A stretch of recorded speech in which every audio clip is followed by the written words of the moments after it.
Ya, halo pemirsa, apa kabar Anda hari ini? Langsung dari studio IDX Channel Jakarta, saya Prasetyo Wibowo kembali hadir dalam Market Review, program yang mengupas isu-isu penggerak ekonomi Indonesia. Live streaming kami bisa Anda saksikan juga di idxchannel.com. Dan pemirsa, langsung saja kita mulai Market Review selengkapnya.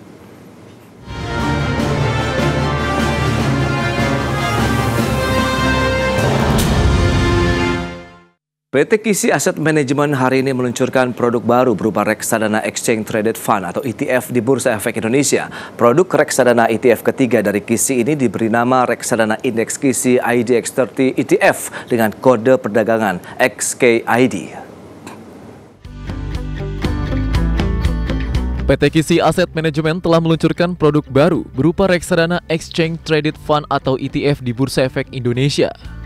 Produk reksadana ETF ketiga dari Kisi ini diberi nama reksadana indeks Kisi IDX30 ETF.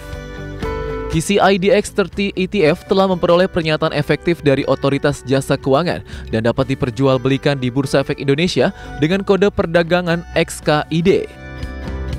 Reksadana indeks Kisi IDX30 ETF merupakan ETF dengan acuan indeks IDX30, yaitu indeks yang mengukur kinerja harga dari 30 saham yang memiliki likuiditas tinggi dan kapitalisasi pasar besar, serta didukung oleh fundamental perusahaan yang baik. Reksadana Kisi IDX30 ETF ditawarkan kepada masyarakat dengan nilai aktiva bersih atau NAB awal 1000 atau minimum pembelian unit penyertaan melalui dealer partisipan yaitu PT Korea Investment and Sekuritas Indonesia sebesar 1 satuan kreasi. Sementara itu, kebijakan investasi dari produk ini adalah minimum 80% dari nilai aktiva bersih pada efek bersifat ekuitas yang diperdagangkan di Bursa Efek Indonesia serta terdaftar dalam indeks IDX30 dan maksimum 20% dari NAB pada instrumen pasar uang dalam negeri yang mempunyai jatuh tempo tidak lebih dari 1 tahun dan atau deposito sesuai dengan peraturan perundang-undangan yang berlaku di Indonesia. Jakarta, Tim Liputan IDX Channel.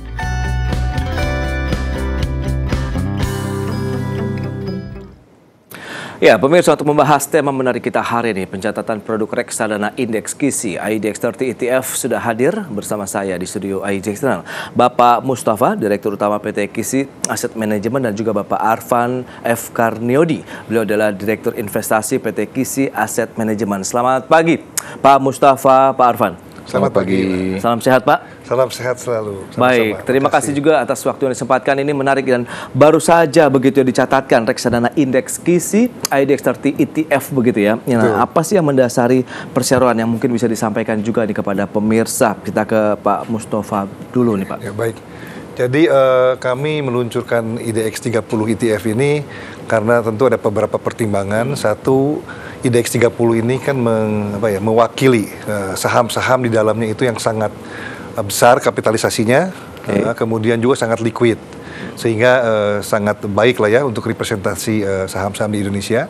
Kemudian tema itu juga kami pilih karena kami berencana untuk memasarkan produk ini bukan hanya di Indonesia, sehingga kami memilih satu kira-kira yang memberikan simbol lah gitu. Karena saya pikir IDX30 ini sebagai simbol indeks di Indonesia ya. Memang kita selalu menggunakan IHSG, tetapi kan IHSG tidak ada ETF-nya ya. Agak susah untuk membuatnya karena terlalu banyak, ada 900 saham. Nah, tapi pengganti IHSG itu kan IDX30 atau LQ45. Nah, ini yang nanti rencana kami, kenapa kami milih IDX30, karena IDX30 mewakili istilahnya pasar saham Indonesia lah boleh dibilang. Sehingga kami rencana menjual produk ini bukan di Indonesia tapi di Korea. Dan terbukti kami sudah melakukan itu waktu kira-kira 2 tahun yang lalu. Kami menjual, kita meluncurkan di MSCI Indonesia waktu 2 tahunan yang lalu. Kami menjual lewat Indonesia maupun Korea, dan ternyata respon dari Korean investor cukup baik ya. Kami mendapatkan dana 400 miliaran mungkin lebih masuk ke Indonesia untuk membeli produk tersebut. Jadi kami melihat itu, siapa tahu kita coba lagi. Kalau itu kan pakai MSCI, siapa tahu nih kita pakai IDX menjadi lambang dari Indonesia kan, IDX itu. Karena kami akan mencoba memasarkan sama baik di Indonesia maupun di Korea. Mudah-mudahan hasilnya juga sama baiknya, mudah-mudahan. Respon yang positif dari produk sebelumnya dan diharapkan juga hasil yang sama ya untuk produk ETF ini begitu ya kalau kita lihat begitu. Nah, lantas ini Pak Arfan bisa dijelaskan lebih jauh tidak sih terkait dengan produk baru yang di-launch oleh KISI Asset Management ini? Ya, jadi kita memberikan alternatif kepada investor untuk berinvestasi di IDX30. Apa itu IDX30? Adalah seperti yang Pak Mus sudah sampaikan, adalah saham 30 saham di Bursa Efek Indonesia dengan market cap terbesar, Yes. liquid dan fundamentalnya bagus ya. Jadi tidak semata-mata hanya besar dan liquid saja, tapi Oke. fundamentalnya pun bagus ya. Jadi alternatifnya seperti ini Mas, yaitu daripada kita pusing-pusing investasi di bank, investasi di consumer, investasi di perusahaan-perusahaan lainnya, kita kasih satu alternatif langsung aja dalam bentuk ETF, yaitu 30 yang terbesar, terliquid dan fundamental besar. Isinya semuanya ada, 4 big banks, otomotif, Oke. tech, consumer, komoditi, semuanya ada. Jadi kita memberikan alternatif untuk investor daripada pusing-pusing ngeliatin satu-satu, beli aja satu basket udah jadi. Tracking yang kurang lebih ini adalah representasi dari IHSG tersebut. Oke. Demikian. Apa karena juga ini adalah reksadana yang dapat diperdagangkan sehingga menjadi pilihan investasi yang menarik nih bagi investor? Tadi tidak hanya di Indonesia, bahkan Korea pun juga menyambut positif begitu, Pak? Betul, betul sekali. Jadi kita juga melihat, seperti Pak Mus juga sampaikan tadi, Ya. kita melihat akan ada animo yang besar dari investor asing, khususnya Oke. karena kita headquarters di Korea. Seperti tadi juga pas waktu saat press conference, Pak Mus juga menyampaikan Indonesia apa sih yang terkenal? Pertama, yang pop up pertama kali apa? Commodity, for example. Oke. Kedua, populasi besar. Populasi besar artinya consumer. Terus kemudian, ini nantinya, saya nggak tahu ya, nantinya. Kita adalah negara muslim dengan populasi terbesar. Mungkin kita syariah. Ya, kita punya bank syariah yang besar, yang menarik untuk investor asing. Oke. Ya, jadi alternatifnya banyak, kita menyambut positif adanya dinamika dari bursa untuk meluncurkan ETF 30, ada ETF IDX30, ada LQ45, ada IDX 80. Jadi kita sangat menyambut baik. Kita apresiasi bursanya sangat inovatif. Oke, dan Bursa Efek Indonesia juga sudah mengatur ulang konstituen yang ada di dalam IDX30 begitu ya untuk 6 bulan ke depan ini. Pak Mustafa mungkin bisa menjelaskan apakah ini tentunya akan semakin liquid lagi begini, Pak? Ya, selalu kalau kita kan namanya juga passive investing. Iya. Apapun yang nanti secara hitungan itu memang berubah, kita harus Menyesuaikan. rebalancing ya, Oke. akan sesuaikan. Dan tentunya kita percaya dengan formula yang sudah didesain oleh bursa IDX ini, Iya. tentunya akan kembali kepada filosofinya tadi bahwa tentu akan dipilih dengan yang size-nya besar, market cap-nya besar, liquid dan fundamental yang baik. Jadi apapun perubahan itu tentunya kita percayakan kepada sistem karena kita kan ini passive investing. Iya. Marketnya sendiri menurut Pak Mustafa seperti apa nih terkait dengan kinerja instrumen reksadana khususnya yang ETF gitu? Sejauh ini. ETF, oke, sejauh ini memang masih banyak kalau saya lihat ya, dari pasar lokal itu mungkin masih banyak institusi juga.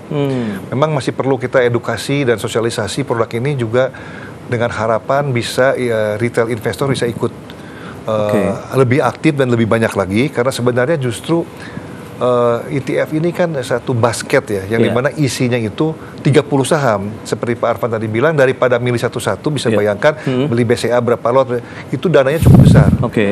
Untuk retail dalam rangka diversifikasi dengan uang yang relatif tidak terlalu banyak, itu sudah terdiversifikasi karena diinvestkan dalam 30 saham ya. Betul. Coba bayangkan dengan yang kan kita investor beda-beda ya kantongnya itu. Jadi kalau misalnya yang memang tidak terlalu besar, tapi untuk dapatkan diversifikasi dan transparansi, ya itulah indexing yang ETF ini salah satunya. Oke, berapa banyak unit pernyataannya kita akan bahas nanti di segmen berikutnya. Kita akan jeda dulu sebentar ya, Pak Mustafa dan Pak Arfan dan pemirsa. Kami akan segera kembali usai jeda berikut ini.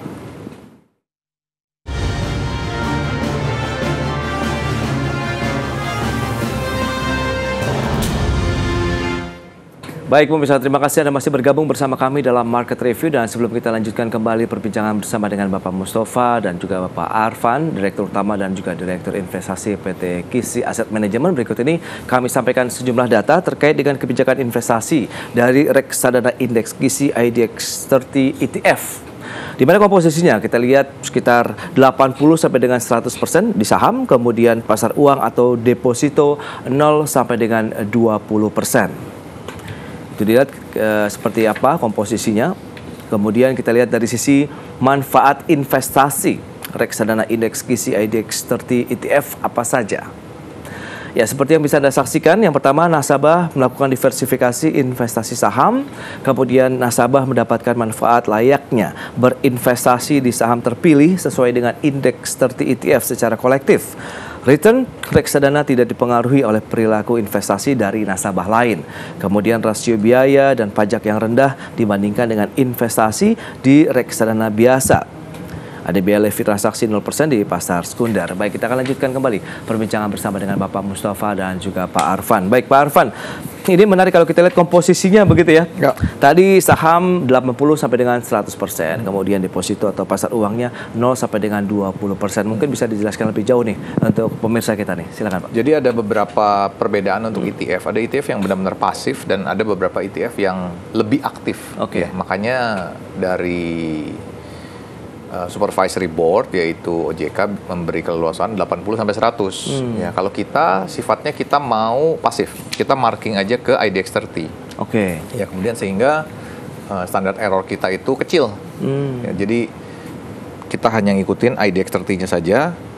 Most of the time saham kita biasanya sih 99% mentok. Oke. Nah, lantas berapa banyak unit penyertaannya begitu yang bisa ditradingkan ya kalau kita bicara mengenai ETF ini? Ya, untuk unit penyertaannya ini kita berharap besar dari para calon investor. Kita sudah meregister unit penyertaan sebesar 3 miliar lembar. Oke. Unit penyertaan. Jadi size-nya ini bisa sampai, kalau dengan harga sekarang NAV 1000, bisa sampai 3 triliun nih. Nah, kalau bicara mengenai animo, kemudian bagaimana minat investasi kalau bicara mengenai reksadana, khususnya ETF gitu dari pandangan gizi aset manajemen sejauh ini seperti apa di Indonesia? Kalau mungkin Eropa tadi Pak Mustafa sudah menyampaikan, di Korea itu cukup tinggi begitu ya. Nah, untuk di Indonesia sendiri bagaimana, Pak? Iya. Kalau di Korea memang animo dari ETF itu tinggi. Jadi dari total volume transaksi bursa Korea, 40 sampai 45% itu dikontribusikan oleh ETF. Oke. Begitu juga kalau di Indonesia, kita pikir ini untuk kedepannya saya sangat positif dengan ETF. Ya, jadi kalau saya bilang sih mengutip Pak Mus juga, Pak Mustafa, pentingnya edukasi. Ya, seperti ini contoh agak melenceng sedikit nih Mas ya. Yaitu kita juga punya IDX Value 30. Ya, itu performanya bagus sekali. Cuman mungkin nggak banyak yang tahu. Oke. Jadi saya bilang edukasi, sosialisasinya masih agak perlu diperbaiki lah saya bilangnya. Tapi saya bilang potensinya sangat luar biasa. Seperti tadi Pak Mus juga menambahkan, daripada capek-capek, pusing-pusing, kan nggak semua orang punya waktu. Betul. Nggak semua orang punya expertise untuk pilih-pilih saham. Pilih-pilih saham tuh susah loh Mas, susah banget loh. Yes. Daripada pusing, kita semuanya big banks udah ada. Top otomotif company udah ada, top tech company udah ada, top commodity company udah ada. Ya, jadi kemarin misalnya tahun 2022 saat commodity boom, udah ada sahamnya. Jadi saya bilang ini cukup merepresentasikan, juga lebih memudahkan investor untuk berinvestasi. Oke, nah bicara returnnya sendiri bagaimana Pak Mustafa? Kalau tadi kan manfaat investasinya cukup banyak tadi yang sudah dijabarkan begitu, di mana return reksadana ini tidak dipengaruhi oleh perilaku investasi dari nasabah lain, kemudian mendapatkan manfaat layaknya berinvestasi saham terpilih nih, karena memang ada di IDX 30 nih Pak Mustafa. Ya tentunya yang kita harapkan returnnya cukup baik ya. Tentu kalau kita bicara saham, time horizon kita ini harus agak panjang ya. Oke. Nah, jadi kita nggak bisa misalnya membandingkan dengan deposito misalkan, yang mana tiap bulan ketahuan berapa nih satu bulannya. Betul. Gitu kan. Jadi memang saham itu sebagai sarana untuk investasi yang memang secara alamnya, nature-nya itu long term. Jadi saya percaya kalau pemilihan dari tadi formula IDX 30 bursa ini, kalau ini long term karena tadi memilih dari size yang besar ya kan, liquid dan dengan fundamental yang baik, tentunya kita selalu mengharapkan bahwa performanya akan baik gitu. Ini long run ya. Tentu dalam perjalanannya selalu ada up and down. Betul. Itu namanya juga nature-nya saham ya. Seperti itu sih. Oke. Nah, lantas investor yang disasar dengan produk ini sebenarnya siapa nih Pak? Sekarang ini seperti saya sampaikan tadi, karena memang perlu banyak sosialisasi, tentu kita akan, untuk di Indonesia tentu kita akan mencoba bekerjasama dengan dealer partisipan kami, juga akan mencoba dan mungkin dengan bursa juga untuk memberikan sosialisasi kepada retail juga, karena itu perlu introduction ini kepada retail. Di luar itu mungkin memang ada beberapa institusi di Indonesia yang juga memerlukan jenis produk seperti ini ya, untuk diversifikasi kan. Nah kemudian yang satu lagi market berikutnya adalah Korea. Kita akan sasar Korea. Mudah-mudahan sukses di yang pertama di MSCI, mudah-mudahan juga bisa dapat sukses untuk IDX 30 ini. Tapi kalau kita lihat tantangannya sendiri, Anda melihat lebih mudah mana begitu Pak? Masyarakat investor di Korea, kalau Anda tadi Pak Arfan kan memang ETF itu sudah cukup familiar begitu ya, sementara Indonesia memang perlu ada edukasi, sosialisasi yang lebih masif lagi begitu Pak Mustafa. Ya tentunya karena kebanyakan investor di sana udah familiar dengan ETF, responnya akan lebih cepat. Oleh karena itu yang saya bilang, kenapa saya selalu ngambil tema yang berdua, karena kami tahu bahwa ETF ini kan memang masih berkembang. Nah sehingga kalau kami nunggu berkembangnya menjadi lebih baik kan butuh waktu agak lama, sehingga kami mencoba penetrate dua pasar dengan harapan AUM kami bisa tumbuh dengan lebih cepat. Gitu. Nah itu dia mekanisme untuk investasinya. Misalnya saya investor ingin berinvestasi di indeks ETF ini seperti apa, kita bahas nanti di segmen berikutnya Pak. Kita akan jeda lagi sebentar, dan pemirsa kami akan segera kembali usai pariwara berikut ini.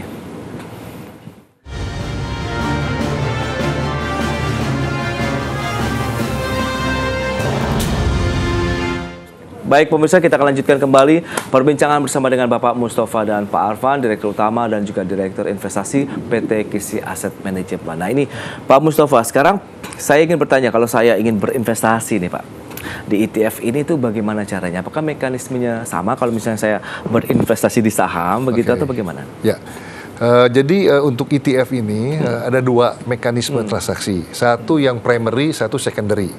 Seperti juga saham, karena ETF ini kan sebenarnya fund management product, tapi listing. Just like any other emiten. Jadi terdaftar di dalam bursa, sehingga pada saat Bapak masuk di secondary, sebenarnya Bapak bisa langsung bid and offer seperti Bapak beli saham yang lain. Bapak mau beli saham Astra, tinggal pasang bid. Mau berapa lot. Sama juga, jadi Bapak bisa beli ETF IDX 30 KISI dengan kode tadi apa, XKID. Ya, kemudian ya udah pasang bid, pasang jual. Waktu jual juga sama, jualnya seperti sahamannya Pak. Itu secondary market. Nah, bagi pemain yang agak besar, kemudian mungkin liquidity di secondary market kurang cukup, tidak cukup besar buat yang besar ya, bisa langsung berhubungan dengan ordernya itu sama, tapi langsung berhubungan dengan dealer partisipan. Nah, di sini kami memakai KISI Sekuritas. Nah, itu seperti primary-nya, jadi langsung beli in basket. Jadi tidak lewat langsung ke secondary, langsung lewat primary namanya. Jadi dua mekanisme. Baik. Dan ini cukup memudahkan atau cukup familiar tidak sih sejauh ini kalau pengamatan Anda juga nih dari habitnya investor Indonesia begitu? Secara mekanisme jual beli sebenarnya ini sama dengan saham aja. Jadi misalkan Bapak mau beli saham, Bapak tidak harus buka rekening di KISI kecuali Bapak mau beli primary. Bapak bisa langsung broker yang Bapak biasa pakai apa, kayak beli sahamnya tolong beliin KISI ETF 30. Kayak tolong beliin Telkom. Sama aja, tidak harus merubah broker. Jadi menggunakan broker yang sama, jadi saya sangat simple ya menurut saya sih. Nah Pak Arfan, apakah investor akhirnya bisa melakukan pembelian atau penjualan kembali unit penyertaan ya dari reksadana indeks KISI IDX 30 ETF ini secara langsung kepada manajer investasi kah atau tidak nih? Jadi seperti yang Pak Mustafa kemukakan barusan, benar. Jadi ada dua mekanisme, yaitu dari primary dan secondary. Kalau dari secondary, ya langsung aja di market ya. Dijual. Jadi kayak misalnya tadi saya baru lihat nih di investing.com nih. XKIV yang IDX kita yang 30 value ada nih. Jadi emang seperti layaknya saham biasa. Jadi mekanismenya sangat mudah. Saya bilang sih problemnya cuman seperti kita nggak mungkin ya. Banyak yang nggak sadar atau kurang edukasi bahwa ternyata nih ada ETF yang menarik sekali ini. Karena tadi basicnya juga ini adalah IDX 30 yang sudah screeningnya cukup ketat begitu di sana ya. Jadi memang ini tidak menjadi bukan kaleng-kaleng lah dikatakan begitu ya terkait dengan konstituen yang ada di dalamnya begitu. Target dari perseroan sendiri terkait dengan ETF ini bagaimana nih Pak Mustafa? Target gimana Pak? Target dari bagaimana kinerja ya. Kalau kinerja tentu tergantung pasar. Nanti kalau kinerja performa tergantung pada konstituennya apa, performance seperti apa. Itu yang menghasilkan gabungan kolektif tadi, menghasilkan sebuah return. Bisa naik, bisa turun, sangat tergantung perkembangan naik turunnya saham-saham di dalamnya. Terus tadi apa? AUM. Kalau AUM ya kami pada saat launching ini kan udah akhir tahun ya. Jadi kami menargetkannya tahun depan lah. Sampai akhir tahun itu mungkin kita bisa menargetkan antara 50 sampai 100 miliar. 50 sampai dengan 100 miliar.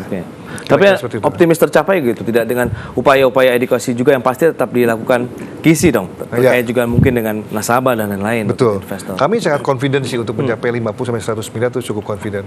Melihat dari performa yang sebelumnya dengan dengan cara sebelumnya, dengan kita punya kelebihan dibandingkan dengan local fund manager, kami punya akses ke 2 market yang harusnya kita lebih baik.